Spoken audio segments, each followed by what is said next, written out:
contarles lo que le pasó a Alfredo. Se fue a trabajar al campo en compañía de su abuelo. Al llegar a su trabajo, Alfredito muy alegre empezaron a piscar la mazorca de su abuelo.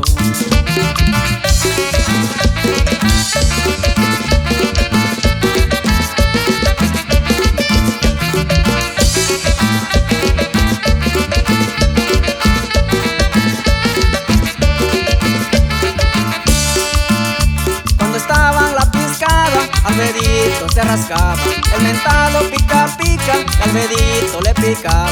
Su abuelito le decía: aguantate el comezón, ya pasando mediodía nos daremos un champuzón. Y sigue los ilegales de Oaxaca.